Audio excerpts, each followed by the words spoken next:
Well, hello, I'm here with Doug, and we're going to talk about robocars as weapons, among other things. But first, the U.S. NIST, National Institute of Standards, has made a report on age verification software. And I didn't even know this was happening. There's a huge argument of age gating social media and such, and age gating things on the internet, which is currently ridiculous because they have no way to verify your age except to take a credit card number. And so they have been developing biometric age verification that will take something like a picture of you and try to decide from the picture if you're old enough. And they say these techniques are getting better than they used to be. Now they're only off by 3 or 4 years, which seems like they're not a whole lot better than nothing. So what's the degree of accuracy? That's the accuracy. They tested it on a whole bunch of known, like passport photos or something, where they knew the age and found that it tends to be off by 3 or 4 years. And it used to be even worse. So I guess it will stop the 6-year-olds from getting on your site, but it's not going to stop the 14-year-olds from getting on your site. Yeah. And I bet it would be easy to fool. I remember the first face recognition, you could just hold up a picture. Yeah. So I think, Yeah. Do you know how they're doing it? Is it from pictures? Yeah, pictures, I think, is the main way. And I think realistically, this reminds me of so many other things on the internet. The lawmakers talk about passing a law, but they're not aware of the fact that there is no technical way to accomplish the law. Well, that's beside the point when you make a law. Well, it's understandable.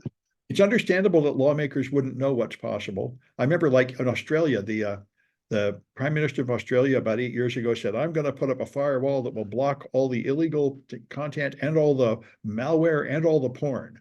And everyone said there is nothing you can buy that will do that. But they spent millions of dollars and years trying to build that. Oh, well, everybody would like that. But if you could buy something that would do that, everybody would like it. But yeah.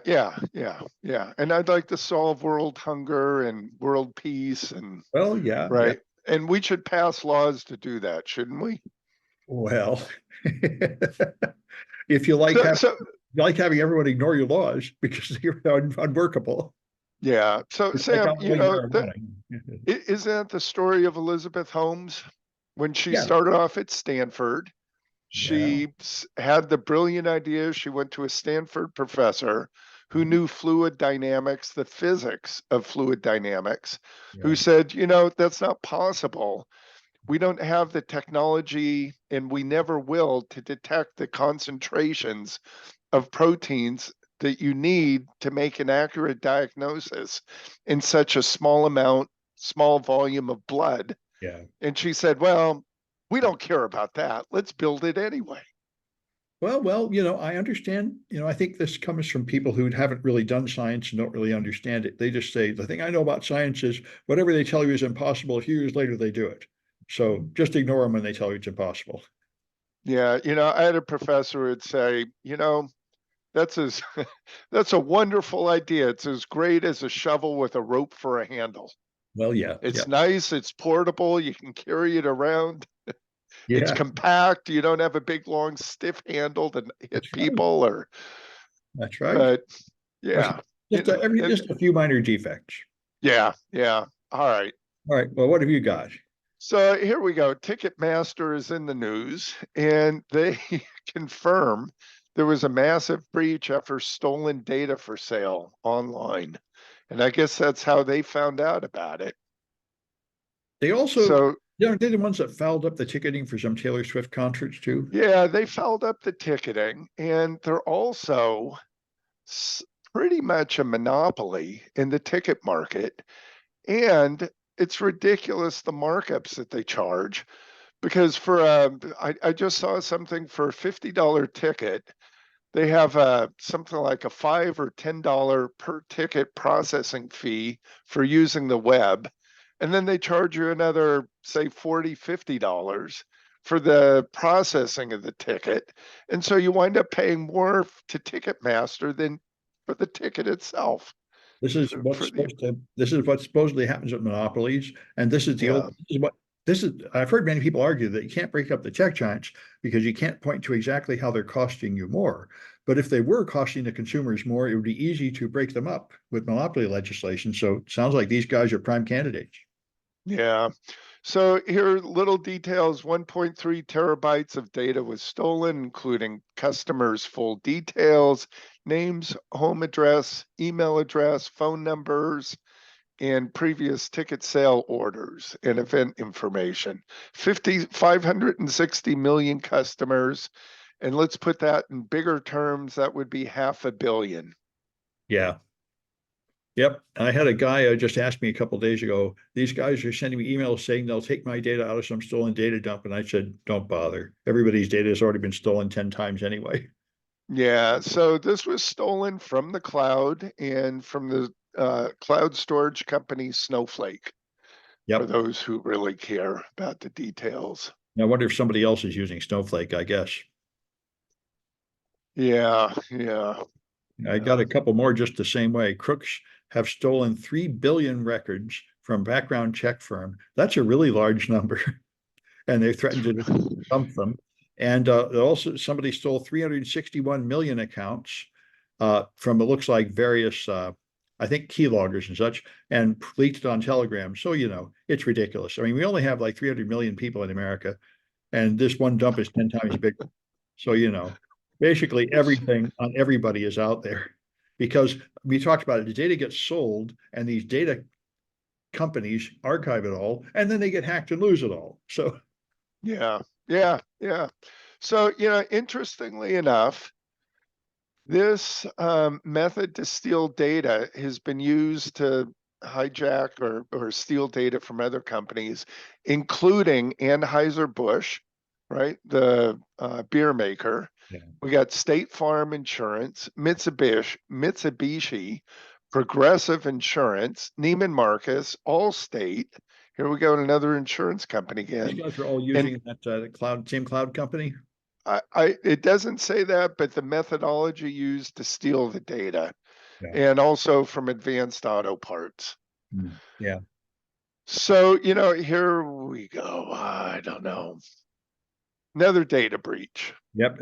I hardly even flag them when they go by anymore. Every day I see like another 10 of them. Yeah. So, just so we make clear on this, you do to kind of protect yourself, you want to freeze, and the correct term is freeze your credit record. Yeah. You don't want to lock it. A lock is different. Oh, You want to freeze it.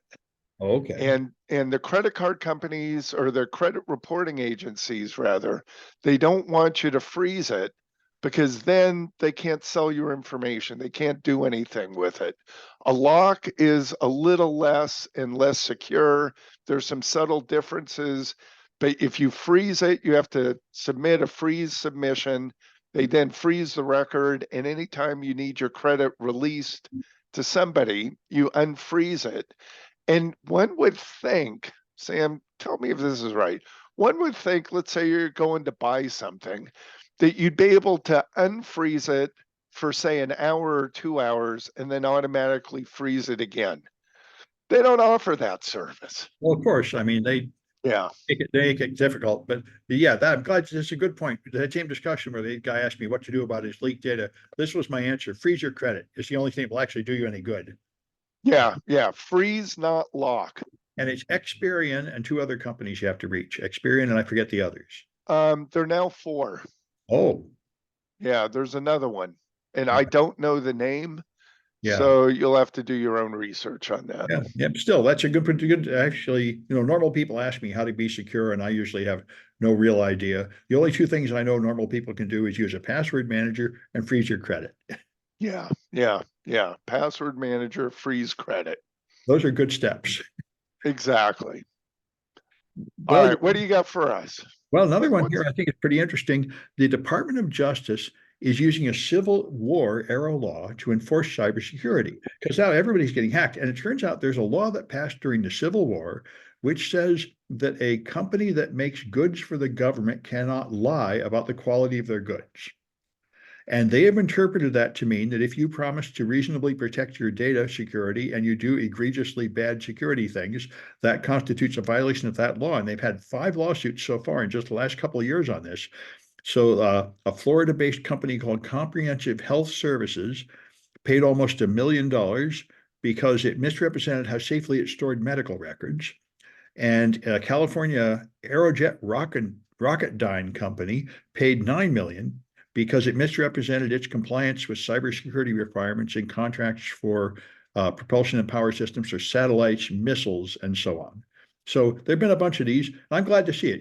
We're reaching the point where you can sue a company just for not being secure enough, and therefore, hopefully, improve the standards of security, which are obviously not good enough. So is this is a federal law? Yeah. And what's the law state again? Let me bring up the article and get the description of the law. Yeah. Okay,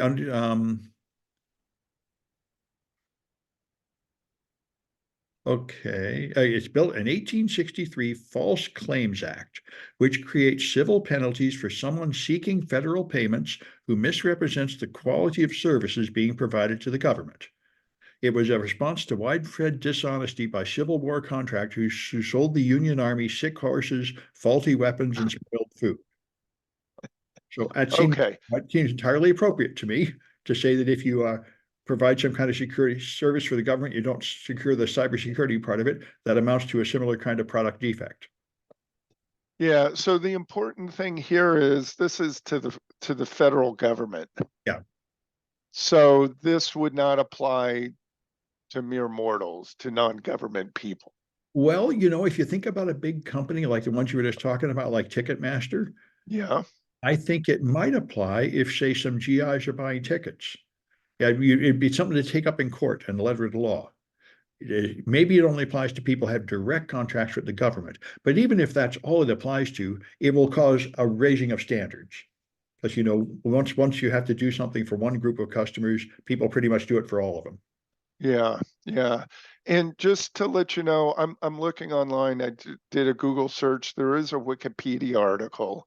It's called the False Claims Act of 1863. Yeah. Yep. So it's Yeah. good to see them actually using the law for good benefit here. Yeah, that's interesting. Huh. So, these data breaches that have gone on Mhm. with cloud security, one would think that federal government would go after some of these companies for that False Claim Act. Well, it's about time. Until recently, Yeah. it seems like there's been no legal consequence for a failure of security other than you provide credit reports or something to people. But you know, it ought to be considered like a product defect issue. Yeah. Yeah. Yeah. So, and I could also see this not only in computing, but other services like aircraft. Boeing, for Yeah, example, supplies planes to the federal government. that's right. Yeah, and Um, if it would seem to directly apply to this act. yeah, yeah, yeah. Yeah. Okay. All right. So here's a story. This is another law story, legal related. But Fontana, which is a city in California, pays nearly $900,000 for psychological torture inflicted by police to get a false confession. And here are the details of the story.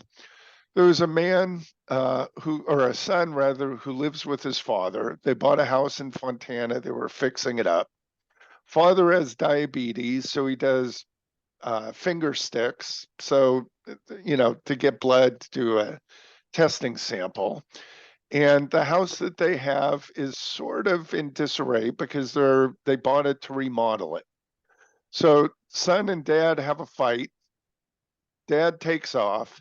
Son gets worried because dad doesn't come back. Son goes to the police, reports the dad is being missing, and probably, want to know where the dad is, missing person. Police come out, they take a look, and they say, wow, this place is a mess. Looks like a fight took place here. Oh, and over here we see blood. So, you must have killed him. So for 17 hours, they took this individual in, interrogated him, threatened to kill his dog, brought in his pet dog, threatened to kill him. The guy was going crazy, and he finally admitted to killing his father. At the same time, the police knew that the father had taken a flight and was halfway across the country with his other son, visiting him. When they found out the father was okay, they didn't drop it. Nope. They have a signed confession from him. What are they going to continue to prosecute based on that when they know it's Well, false? they can't prosecute, but Never they in did court. get a signed conviction. Yeah, this is why, I've seen so many lawyer podcasts where they say whatever you do, don't talk to the cops because they are Yeah. experts at manipulating you and they will trick you into saying things that get you in trouble. It just all you say to them is, "I want a lawyer. I have nothing to say." Yeah, yeah, and you know, I do understand this, the lawyer's point of view, Yeah. but then we're also told to trust the police. Well, I think like everything, you have to trust them and you have to understand what they are and what they're doing. And they're trying to catch criminals. Yeah, It's like, how much can you trust a priest? How much can you trust a college professor or venture capitalist? I mean, if you understand their role, then you can understand what you can trust them to do, you know? well, and same with the government, right? Yeah. I mean, nobody deserves complete unconditional trust. I remember this is in like the first episode of uh, the the Game of Thrones. The Rube comes to big city and the minister asks him, "Is there someone you trust completely?" And he said, "Yes." And he said, "No, would have been a wiser answer, my lord." Yeah, Nobody you can trust completely. You can trust him to a certain degree in certain areas, and there's other areas you can't trust him in, and that's the way everybody is. yeah, yeah. All right. Anyway, so interesting story of police, Yeah, it's a shame when and it happens. I mean, I used to hear all these people whine, they framed me, they beat the confession out of me, and I said, "Oh, you're just lying." And now I don't have yeah, confession anymore. It really happens. It's not a 0.1% problem. It seems to be more like a 5% problem. yeah, and what's interesting is you're right. Most people say, "Oh, you'd never confess to a crime you didn't do." Oh, well, you haven't experienced real psychological pressure. Exactly, exactly. This is Because like, we've no, seen this over and over. yeah, when I Yeah, see modern spy stories, they always say nobody can really hold up under torture. All you can do is hold up for a certain number of hours, but they will always get it out of you. So don't fool yourself to think you can stand it. yeah, yeah. I agree. I agree. All right, what's the next story you have for us? I got this one is pretty amazing. That's what I thought was the most important one. So Baidu has robocars that are self-driving, just like we have them over here. But Okay. some researchers decided to find out if they could trick the cars. Now, these cars, unlike Teslas have only visual cameras, but these cars have radar, lidar, and visual cameras. And yet they found that they could make a simple little mask that you could put in like an advertising sign or a bumper sticker that has some bright dots to confuse the visual sensors, and it has some radar deflecting stuff so it blinds the radar. They were able to blind all three of these so they can put this small thing on your car and now it's invisible and the robocars will ram right into it. So you can turn the robocars into weapons. And they said you could like fly a drone over a car, stick this thing on it, and then let it get wrecked. So that's pretty exciting. This is the limitations of computer sensing, vision, AI sensing. So Sam, run this by me again. I'm not following. So this Yeah. is a device you put on a car? Yeah, like a bumper sticker. It's got some bright spots Okay. and a pattern of lines which deflect the radar and something to deflect the LiDAR also. So it confuses all these sensors to where they do not recognize the car at all. And they'll try to drive right through that apparently empty space. So I see. I see. So you put this on, let's say, a car that's filled with bombs, for example. Or just a car with a person you're trying to hurt. Oh, oh, oh, I see. I And then, see. I then the see. robocars will just ram into his car after a while. It's like cutting somebody's brake line. Pretty soon they're going to get hurt. I see. So you'd have to put this bumper sticker on the victim's car. Yes. And they say you could also just fly a drone near there with like the thing dangling from the drone until the Like a bumper sticker yeah, dangling. Oh, I see. I see. I yeah. see. So it shows the problem with machine vision is something I often bring up in my classes. One thing about machine vision, it doesn't process vision like we do. Like you have numbers that are clearly visible and put a couple dots in the corner that wouldn't bother us, but it will totally confuse the machine. Yeah. Yeah. Yeah. Yeah. Yeah. And there was another one to go with this one, I think. Um, yeah, the other one just from AI. I mean, Broadcom bought VMware, and they immediately Yes. they say Broadcom is no longer a technology company. They're an investment capital company. It just buys companies and extracts the value out of them. So they figured out it's real hard to migrate from VMware, so we can raise the prices. So they raised the prices by a factor of 10. And one big company already said they're going to migrate to another solution, even though it's going to be really expensive. But they calculated that a lot of people will stick with them at that price. But they said it seems quite shaky. People are not going along with it. But in the meantime, what happened is AI came along and made a huge demand for the chips, and Broadcom makes some AI chips, which they say is where their real future is. They made so much money from the AI chips. They're now more than $1 trillion company. So probably, even though they plan to sort of strangle the life out of VMware, they're probably just going to spin it off and sell it off to someone else, because now the AI is the big thing, and they'll probably forget about that VMware acquisition they were planning to exploit. So it might Yeah. be better for those of us that use VMware, because everyone is pretty panicked that's been using VMware that Broadcom is going to destroy it. Yeah, interesting. I've been looking at Nvidia, and Nvidia's stock since past couple days has gone crazy Yeah. because of the new chips that have come out. Yeah, AI, there's so much need for AI chips and such a demand. I think NVIDIA, everyone's saying NVIDIA is in a outrageous position, sort of like the people that make the weight loss drugs. There's a couple of people that are just sitting on giant piles of gold right now, where they make it as fast as they can, and there's the demand for 10 times more. So they can just make an almost unlimited amount of money right now while Yeah, it's super hot. yeah, yeah. Sam, have you looked at the weight loss drugs? Do you know how those work? I read a lot of articles about them. Yeah, I know how they work. They change the way your stomach digests food so it takes longer to digest. And this makes you feel full and you don't want to eat as often. So it has a significant effect. People lose like 15% of their body mass over like 5 or 6 months. And as long as you keep taking the drug, it stays off. So the problem is when you stop taking the drug, it all comes back. Oh, And some portion of people, not all, a lot of them, but maybe like 1% or something, have serious stomach complications from the drug. It fouls up your digestive system. But so it, there's much less harm than you get from being fat and getting diabetes and heart disease and stuff. So they're medically recommended for people who are morbidly obese. But of course, most of the people taking it are not that obese at all. They're just trying to look fashionable. yeah. So again, you're processing all the food, Yeah, but but you're processing more slowly, so you feel full longer, I think, essentially. I see, I see. So I had a professor years ago, and I took a human physiology class. And if you remember back in the 80s, 70s, 80s, there were drugs like what was it? Grape, I think it was grapefruit 45. That was a diet loss drug, and it claims that it burns fat. Yeah. And his point was if it burns fat, you'd be on fire for the amount of energy it releases. It would cook you from the inside Yeah, if those are those drugs, yeah, yeah, those are bogus. I mean, there have been plenty of effective weight loss drugs like methamphetamine. It's just that the side yeah, effects, and there are things that kill your appetite for various reasons. The GLB-1 seems to be the best weight loss drug ever invented, but it still has some defects. But it is very effective. I mean, there's no question you'll lose a lot of weight. So, I mean, I think at the last Oscars, Jimmy Kimmel looked around the room and he said, "I look around the room and all I can think of is Wegovy right for you?"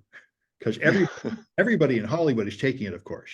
Because you could totally lose like a bunch of weight really fast and look prettier on camera. So, I mean, I think that's a pretty justifiable business expense. yeah, yeah, That's the interesting. consequences. You have a need to look beautiful on camera in Hollywood, but everybody else is taking it, just to be prettier. Yeah, yeah, I got it. But I'm a Interesting. candidate. I'm overweight, and I wonder if I'm going to have to take these drugs before long. I'm putting it off so these other poor guys can find out all the side effects first. Yeah, yeah, that's right. You don't want to be an early Yeah, adopter unless you're really like yeah. something. Yeah, All right. Well, that's it for me story wise. You I have got another one, or is that it? no, I got a couple more here that I thought were Oh, interesting. okay. They've embedded male birth control. Maybe all my life I've heard about this. Why do women have to take the pill? Why is there no male pill? Well, now there is. There's this gel, and you rub it on your shoulder blades for some reason, and it puts hormones in your body which suppress the production of sperm. And it's apparently safe and effective. It's in through trials, and I guess it's going to be widely available soon. So it does have some minor side effects, sort of like the female birth control pill, but this seems to me like a blow for gender equality. Hmm. That should have the option of taking birth Yeah, control. yeah, the challenge, just to let you know, the tech challenge, if you will, the technological challenge, is women go through cycles where the hormone levels change and Yeah. go up and down, where males don't do that. Well, yes, but they say it hasn't seemed to have any side effects, no psychological or physiological side effects of any significant amount on the trial so far. So, Yeah, uh, interesting. We'll see. This well, isn't the first one, as no, I recall. there've been others, and I don't know what happened. This one apparently has gone further than any others at being practical and safe enough. I'm sure there will turn out to be some degree of side effects, but um, Yeah, there's side effects from the birth yeah, control pills too, so it makes sense for men to have to take the risk sometimes. yeah. Gotcha, And in the same gotcha. spirit, there's another one. I've been talking about this ever since the COVID, when the COVID vaccines came out that were genetically created to match specific genes. Um, they said they could use it to fight cancer, and this is now happening. There are thousands of them in a trial in Britain. What happens is normal vaccines, you take it before you catch the disease, but cancer vaccines, after you have cancer, and they do surgery or whatever they can to get out most of it, they give you the vaccine so your immune system will kill any remaining cells so it won't spread, which is pretty brilliant and wonderful. Because, I mean, this is the horrible part where you go to chemotherapy and everything, and the cancer spreads and kills you, and there's no real way to do surgery and cut out all the little extra cancers that are starting in you. Obviously, that's a job that would be better done by your own immune system, and it's working. So we'll see how it works out, but it's made it to the stage of large number of human trials. So I have high hopes for this. So, Sam, explain this again. Let's go through this. What's the mechanism behind this? You get cancer, they take some of the cancer cells and analyze them, and then they make a custom vaccine just against that cancer and I inject it. see. So your immune system will now attack those cancer cells. It's only possible because of the technology that they can easily make a custom vaccine after DNA sequencing, which is how they made the COVID vaccine. That's why when the COVID vaccine came out with the new mRNA vaccines, they said this is a whole new technology of vaccines, and it's going to open up a whole new bunch of medical advances, and it apparently has. I see. I see. So, correct me if I'm wrong, but the COVID vaccine accelerated the development of this. Absolutely, and the huge amount of money Yeah. dumped into it. I mean, we do just like AI. There's the moment when we dumped in a ton of money and greatly improved the technology, and now we're having the side benefits. Yeah. Yeah. Yeah. Okay. Yeah, Because the mRNA vaccines have been around for about 20, 25 years I think the in that technique. range. I think the technique of making them custom is new, but I'm It not. is new, right? That's the knob. Yeah. Yeah. Yeah. I'm Yes, with anyway, you. I'm glad to hear it. Interesting. Yeah, I'm glad to hear. Yeah. I had cancer and it hasn't come back, but I'm very close to being a candidate for this, so I'm following it with interest. Got it. Got it. Okay. Yeah. All right. Anything else on your agenda? One more? No, I Nope. think that's it. So I guess we'll have another one on Friday or thereabouts. I'm not quite sure of my schedule while I'm traveling. Okay. Okay, Sounds good. stop this recording.